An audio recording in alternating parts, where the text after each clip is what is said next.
Welcome to this video on transferring annotations using the Annotate from Database tool in Geneious Prime.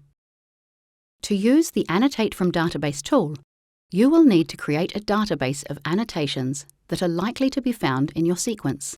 A database comprises a folder containing annotated sequences of interest, such as related genomes and sequences that encode single features.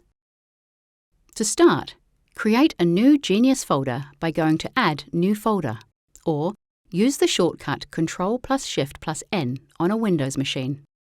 Give the new folder a suitable name and click OK. Next, copy and paste any annotated sequences of interest into the new database folder. With the database set up, select your unannotated sequence and go to Live Annotate and Predict. Check the Annotate From box and change the source folder to that of the database you just created. The Annotate From database tool will compare your sequence to all annotated features within the database folder. You can adjust the similarity scale to account for differences between the database and your sequence, or leave at 100% to only annotate exact matches. Hover over any newly added annotation to view data relating to the annotation, including the percentage similarity and a predicted translation if the feature is a coding sequence. Once you're happy with the transferred annotations, click Apply and ensure you save your file. The source annotation is also often transferred when transferring annotations from a database. This is displayed in blue. You can toggle the visibility on and off by going to the Annotations and Tracks tab. If the new file is from a different organism than the source, there may be some differences. For example, you can see the source annotation interval does not span the whole genome of the new sequence because they differ slightly in size. To edit the source annotation properties, double-click it. In the Edit Annotation window, adjust the name to reflect the new file. You can also expand the Properties section and edit the organism to update its name. Before closing the window, update the interval value to cover the new genome sequence. In this case, this genome is 17,020 base pairs, slightly larger than the source. Then close the Edit Annotation window and save your changes. If you plan to submit your newly annotated sequence to GenBank, you will need to remove the added Transferred Translations qualifiers attached to the CDS annotations. You can see these by hovering over a transferred CDS annotation. To remove these from the CDS annotations, switch to the Annotations tab. Change the type to CDS to view just the CDS annotations. Then, select all the CDS annotations and go to Edit Annotations. In the new window, select the Transferred Translation entry in the Properties section and choose Remove to delete them from all CDS annotations. This will remove all Transferred Translations qualifiers.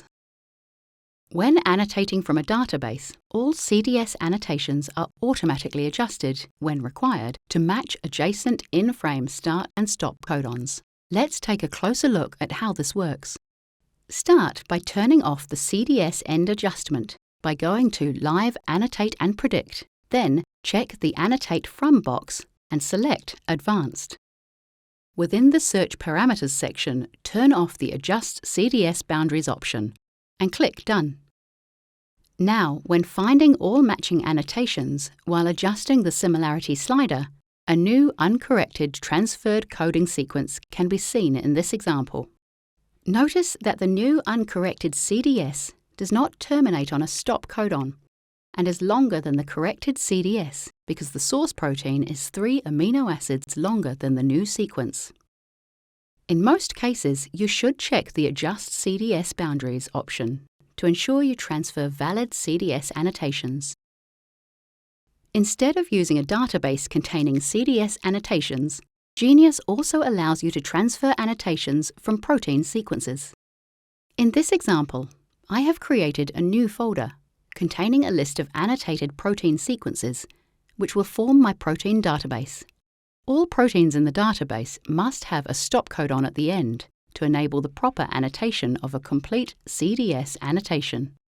The process of annotating from the database is the same as before. Simply select your new unannotated sequence file.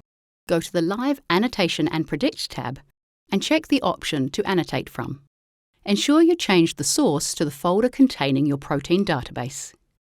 The Translation Search option will translate the nucleotide sequence in all 6 frames for comparison to the annotation database.